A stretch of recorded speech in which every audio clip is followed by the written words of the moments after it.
Welcome to Botches Off-Road. Join us as we talk about everything from gear reviews to trail stories, tent camping to rock landing, and all things to do with the outdoors. Today we got a little 30-minute episode here with the boys, Alex and Mark, and I think we're going to do some radio chatter. What do you guys think? Sounds good to me. I figure we can get through a couple cards. So I guess let's start out with Alex. I think you got the cards, right?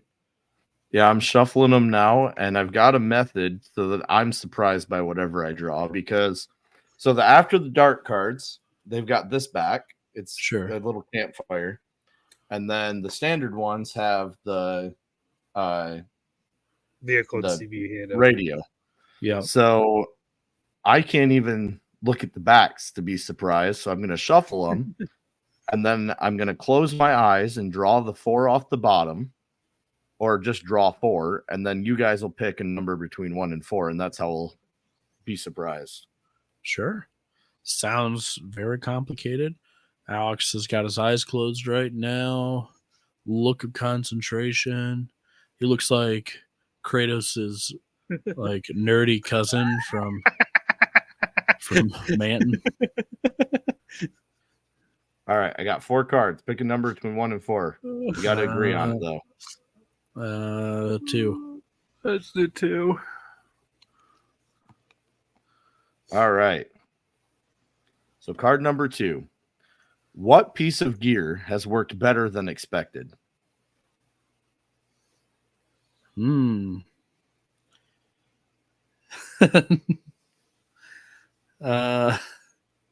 Max Tracks.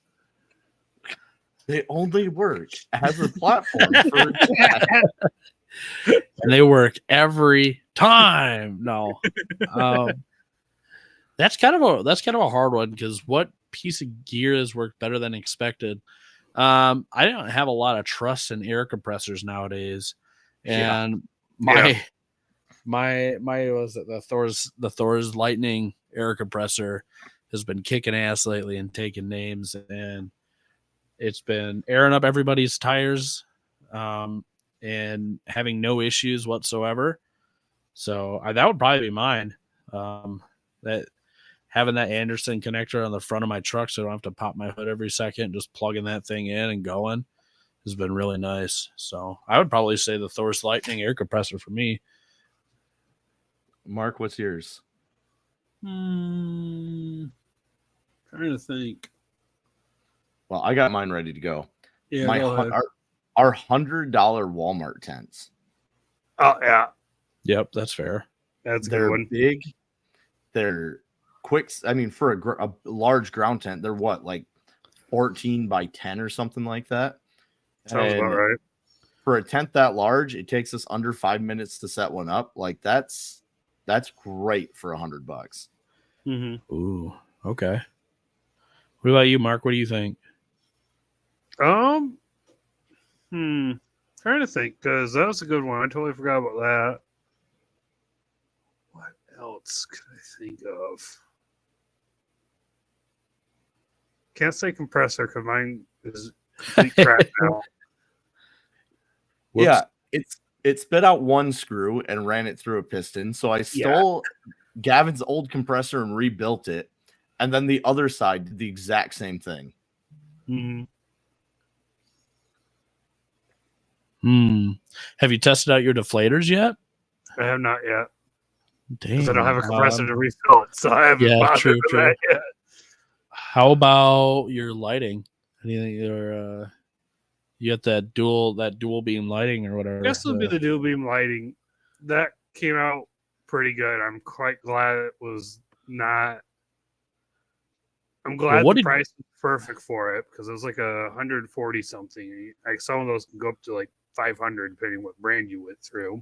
Was it the whole headlight assembly or just a bulb? No, just a bulb. And what does that do? So you plug into. Ironically, mine was a fog light bulb, so it was quite finicky finding out about that one, what bulb I actually needed. So I went with what was recommended based off of what bulb type it was. All you do is plug and play. You got a little snap ring You got to take it off the bulb first, put it in the socket, and then you put the bulb in and twist it, and it locks in place. Got to make sure the light panel is facing 9 and 3.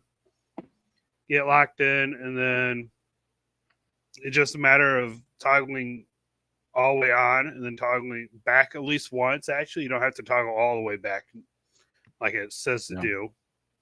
And you just flip through what setting you want, yellow or clear.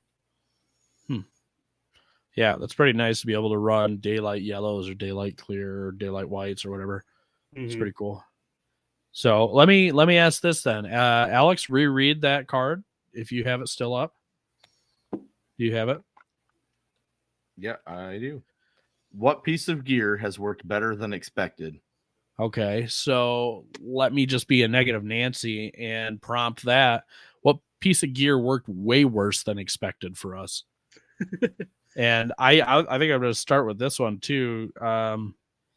My jet boil for cooking food did way worse than I was expecting because it's got such a pointed flame and heat source that, let's say if I'm cooking a steak, the middle of that steak is burnt to a crisp.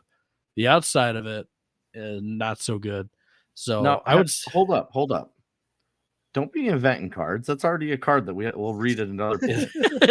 Well, I was just curious. I didn't know that would be a card. You know, I've never done the radio chatter, so I was kind of curious to see what everybody's worst things the worst things that they purchased and how it didn't turn out. I'll say it now and I'll say it again in the future. The all-top air compressor. Yep. Yeah. I think that's both of their answers because that really kind of. Oh, that's one of them. But for me, it's my Amazon bumper swing out. Yeah. We just had our other episode with that thing. So, but you didn't buy that, so no, I didn't buy it. But still, yeah, the thing it took a beating when he got stuck, and we tried pulling him out, and. Not that one. The swing out. No, your swing out. I was just say your front bumper took a beating too. So, yeah. All right, I'll draw 4 more cards. Alex, you picked Mark, you picked this one. Okay. All right, number between 1 and 4. Let's do 4. All right. So number 4. Oh, hey, this one doesn't have playing card on the front, so this is a dirty card. Uh-oh. What is something you can say while on the trails and in the bedroom?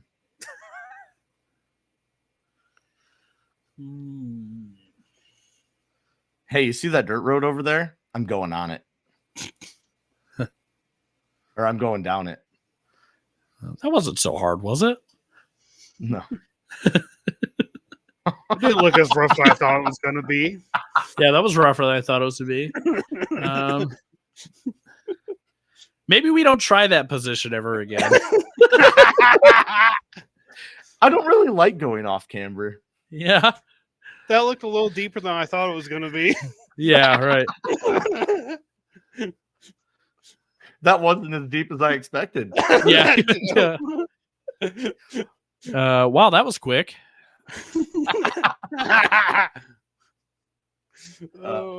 There's so many, man. Yes. This hole's been rode a little too hard. Yeah. Hey, man, I think you sprung a leak. Yeah, that one. There's a lot we could say on that card. That's just a great card. It is. Yeah, I figure we can kind of work through these. I'd like to go through the whole deck, and then we can give a really good review to the radio chatter guys. Yeah. But we got time for another one. Oh, yeah.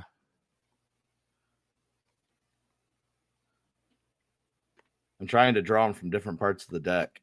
Since I can't really shuffle, so I don't know what they are or how they are.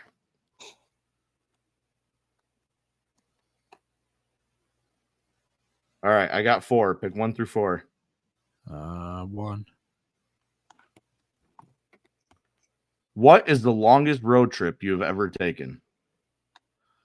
That would be, for me, relatively newer for us, but when Cia and I took our maiden voyage with the FJ to do the waterfalls in the UP, we did probably 3,000 combined or something like that miles. Wow. We started in Grant, went up across the bridge and traveled almost the whole coast of Superior, starting from St. Ignace to Newberry up to Pine Stump Junction, all the way up through the top part of Superior. Did Munising and Manistee, and then kind of went south and took the bottom coast all the way back. We made it to, I think, Leance being like the farthest I think we ended up going with the time that we had. And yeah, dude, that was long. We did Jasper was still pretty young, so that was kind of a really, it was like throwing the gauntlet, but absolutely, the most fun that we've had in a long time. We loved it. Can't wait to do that again. But that was probably 3,000 combined, probably. Mine would have been Sierra Vista, Arizona to Grant, Michigan. I don't know how many miles that is, but it's easy to find out. Yep. But I did that in about like 35 hours straight through. Yeah. So yeah, it's only 1,900 miles, but holy crap, that is a. Nope, you got me double checking now, because 3,000 miles seems like not a real thing now. Because I thought it was 3. Let me double check. Mark, why don't you go real quick? I gotta fact check myself. Mine would be a while ago. I think it was back in 7th grade. Yeah, because I just got off my crutches from twisting both my ankles. I went out to a relative's wedding out in Vermont. Round total was like 1,800 miles. Damn. Yep. Yeah, I did Sierra Vista to Grant, and then 2 weeks later did Grant to Sierra Vista. Both of them straight through. That's alone, mind you. Oh, I had a dog, if that counts. And I was in an 800 horsepower Ram 1500 on race fuel at $10 a gallon. That wasn't the best choice, I guess. Right. No, that's damn. It's a lot. I think, yeah, okay, let me rescind what I said earlier about 3,000. It's closer. My first part of the vacation stretch was 500 miles. My second one was 400 miles, so that's at 900. Yep. And the third part of the stretch, which didn't record all the way, was another 400 miles. So definitely not 3,000 miles. I am sorry. It's closer to it felt like that long. Yeah, it definitely felt like a long time. But that was so that's what, more like 1,300, 1,500 miles. So that's yeah, that definitely felt like a long time. But let's do one more. Let's do one more. Oh, we got time for a couple more. Yeah, cool. All right, pick 1 through 4. Is that you, Mark? 3. What is your favorite camp meal? Ooh, that's a good one.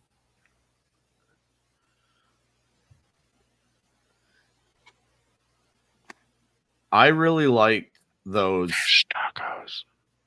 I was just going to say those tacos that Mark made. Yeah, those are good, dude. I don't know. I like hobo meals a lot. They just take a long time to make. Yes, they hobo do. meals are great. I will say your hobo meal and my hobo meal is very different. I didn't know that's what when I say hobo meal, I'm thinking hobo pie makers. That's so a lot of people have that thought. Hobo pizzas. Oh man, those are fucking great. And then follow it off with a hobo cherry pie. Whereas mine are more hobo packets with a bunch of different meats and butter, and they make like the best roast that you've ever had. They're better with venison, but yeah, I think the one thing we needed more was hot sauce in those. 100%. But the girls, well, my wife is a wimp when it comes to hot sauce. Oh yeah, so we have to add that later. Yeah, no, those are good. Yeah, I think my favorite is hobo packets as well. Yeah, I love a good steak and potato. You do a nice steak in the pan, because I contrary to some popular belief, I like pan steaks, and in a cast iron pan probably better than fire.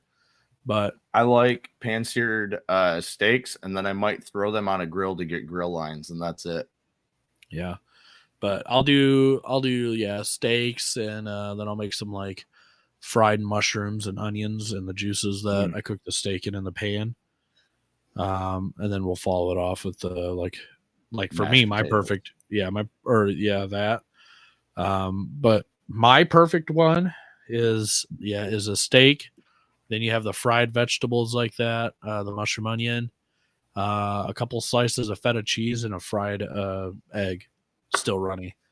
And that's my heaven right there. You do some real nice nice sea salt on top of that, maybe a couple of fresh cherry tomatoes. Oh, eating like kings, man. And it's really not all that expensive. The steaks you could do cheap, just beat the shit out of them to tenderize them.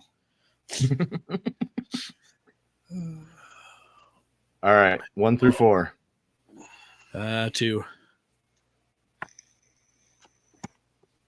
How do you keep everything organized? This might finish us off. Yeah. I'll start off because mine's probably the worst. As far as organization goes, I have a shelf built in the back of my FJ currently out of wood. I have a cheap like 4 or 5 drawer plastic like, I don't know what you call them, those plastic dollar store drawers. It's $10. I just threw that in the back for putting all like my coffee and my other stuff in there. And then I have, a fridge and stuff for keeping things organized. In the future, that's going to change. But that's kind of where I'm at this point. Packouts. So many packouts. Mm-hmm. Yeah.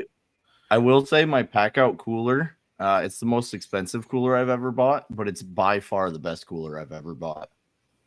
Mm-hmm. Yeah, I have to put up pictures of how loaded up my truck was when we went to Drummond that second time. Oh yeah, dude, that was terrible. two great crates. Technically that first one was not even useful at all because it was just random stuff I had in the bed of the truck. And then the big cooler just strapped on top of all of it. Yes. I am so glad we're doing the pack out route and getting rid of that. So much cleaner. Beyond that is just dropping my back seat down, and you have that giant layout for a storage right there when I don't need anyone in the back. Yeah, that's nice. Yeah, it's eventually, man, I can't wait to see what mine kind of turns out into. I'm going to build my whole back end out of wood to try to maximize every inch. We'll see. I really like the pack out idea, but I really just leaning back to just maximizing every inch I got by doing it with custom wood. I think you can max it out, especially you mount a pack out to the back of one of your seats. You have that seat folded down. I can't. He's going to put the fridge there. No, the fridge is probably going to end up staying for now. I can't do any seats folded down currently. Well, when you move your kid, we mean. Yeah. When my kid moves, shoot, yeah, a lot of things will change. But like if he goes into a booster seat, that affects how my seats will actually be able to move and how much space it takes. So being able to put Jackson on the side is so nice because I can just pack whatever I want in that other seat. Yeah, because what would happen is I have a 2-person bench style seat, and then I have a single which is behind me. But Jasper cannot sit behind me with the car seat, how far back I have mine that's comfortably. Yeah, that'll be the one you put down. That one, when I put that down, it doesn't really give that much more. I mean, it gives comparatively to like what it's. If I was to move the fridge to that side, it would help a little bit, but the door also opens on that side, so I'm pulling the fridge right into the door. Yeah, but that's where you mount pack outs in there. Oh, okay. I might do like a pack out accessible by the suicide door there. Mm-hmm. That might be something I do that way. Or maybe a couple different pack outs. And I think if I do that, it's going to be like spare parts or something like that. Like I definitely see a use for pack outs for me for like tools. Hey, I need electrical stuff. That I grab my whole pack out drawer for electrical or whatever. I also think that if you did pack outs in the back, that you would end up with a lot more storage than you're expecting, because you could shove things like blankets and stuff in between the pack outs. Yeah, that's hopefully my blankets will be all situated and stuff up top. I'm like I said, I might end up going to pack outs eventually, but in my head, the way that I want to do it specifically for what I have is looking like it makes more sense, to build it custom, but it might change very well. Mm-hmm. Like I said, I'm not closed off to the idea. I just want to try doing it that way first. Yeah. And seeing if I could do it. I know the one thing that's going to have to change is my fridge slide. Yeah. And because it's too long for the fridge I have, and it hits the back of the seat because of that. So we should build you one that's got like a 2-stage. So you pull it out and you can have like a table, but then you pull it out farther to get the fridge out. Yeah. The one that I'm looking at, it's like $200. And it's got like 100-pound capacity. It's got a cutting board that slides out underneath it. Mm-hmm. And it's the exact size of my fridge. So it's almost perfect for that setup. But we'll see when we get there. Bison, the way that Bison Gear, I think, is the place I'm looking at it. It's actually enclosed, so there's a metal grate above it, and it also can tilt. So it'd be interesting to see. I might do something like that. We'll see. All right, we got time for one more card. Okay. All right, you pick it this time, Alex. Just pick it blind. We're going to go with 3. Would you rather have a scenic journey or a scenic destination? Journey. Okay. So it depends. Does the journey have challenging obstacles and scenic? Because then journey. But if the journey is just going to be pretty side roads, then I'd rather have a nice destination to camp at. Yeah, I think it's still. Go ahead. Sorry. I was about to say, I probably am in the same agreements with you there, Alex. I'm going to pick Journey still. I think I'm going to use, for example, Two Hearted. Like nothing hard to get to Two Hearted campground, but the forest roads, the little 2 tracks that you take to get there are just gorgeous and scenic. And I enjoyed going on that at a good 20 to 30 mile an hour and just kind of chugging away at that. Just as much. Is the campground pretty too? Yeah. Two Hearted is gorgeous. So what I'm saying is, in the context of the question, they say, "What would you rather have?" So would you rather have? You're saying that okay? I see what you're saying. That the destination's not necessarily as good, right? Okay. Yeah. Shit, I almost think I think my answer would stay the same. I think that I've found we've had really good days of just travel and gorgeous days, beautiful trails, and then us having to kind of take a less than optimal camp area to just have a place to be. And it's not super gorgeous. It's just tucked away in the woods. It's kind of meh. I think I'm still okay with that. I think I'm still okay with the day let's say we travel 5 to 6, 7 hours a day being great, and then just having kind of a meh. But I mean, we're just staying there for a night anyway. So now what's funny about you saying that is you always tell me that to you it's not about the journey, it's about the destination. I do.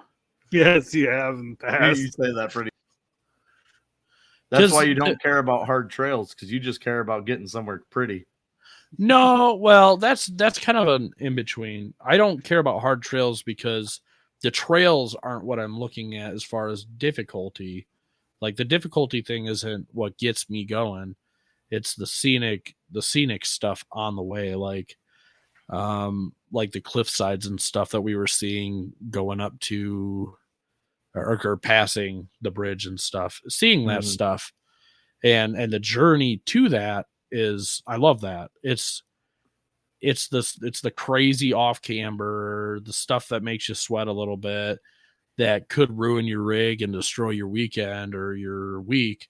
That stuff for me, that's not what I enjoy. So that's kind of what I meant by that. Like I love the journey. I don't love when we get to those spots. Those are scary spots for me because they take out my rig, they take out the plan, you know. I like overcoming adversity. So when something goes wrong, as bad as this sounds, like I don't try to make things happen on the trail. No, you don't. But the ingenuity that we have when something happens, I really enjoy that part of wheeling. Yeah, I could see that's definitely a plus for sure. Like let's say for our poker run when Mark's tire debeated, the ingenuity that we all had to get everything done and to get your wheel on, us working together as a team. Yep. In hindsight, for me, that was great. That was such a cool moment in hindsight. As I was doing it, I was like, this fucking blows. Like I don't see it like that, but after I do. So my two favorite moments on a trail, one of them was just outside of Phoenix. We were wheeling with a couple of buddies and one of their buddies, and their buddy was driving a Jeep, an XJ. I think it was like a 97 or something. And his driver's side wheel, the entire axle just decided to snap and slide out. So he strapped a log to his wheel and just skied his truck down the mountain to get it to a recovery point. Which is then fun hindsight, but I imagine if you're that guy. It was so fun at the time. For like me, if that was to happen, all I could think about, and we've talked about me being more of the cynical, you know, the safety officer being more the glass half empty, but I'm looking at it as now I have to fix this. Now I can't do that. Now I can't finish my trip because we have to do this, this, and this. I mean, to me, that's a hindrance. Whereas me taking a set of trails on Onyx that I've never been on before, it's all new. It's all beautiful. I don't necessarily care about how crazy they are, like what they're rated at. Of course, finding a couple spots here and there that are like, ooh, this is gnarly, or this is cool. Let's just get past it and go. That's cool. But when you start getting into, like, let's say if I was alone and I did those Everett trails, oh man, dude, I would have been white knuckling and not having a great day if that was a larger portion of an adventure that I was having with my family. I'd be like, don't have a winch set up, I do have proper recovery, but only when I'm traveling with other people. Right. So it's like, this is not fun to me. The destination, though, yeah. The second time, we were with my buddy who had a Suzuki Samurai. And I mean, we were on like normal, like Arizona forest roads. So, you know, they're kind of whoopy and have mountains and stuff. But he came up over this hill at like probably 65. And he just launched that little Samurai. He was good 8 foot off the ground, dude. And this motherfucker came down and bounced and landed like on his passenger side roof corner and then rolled onto his roof. And getting him out of that situation was so freaking fun.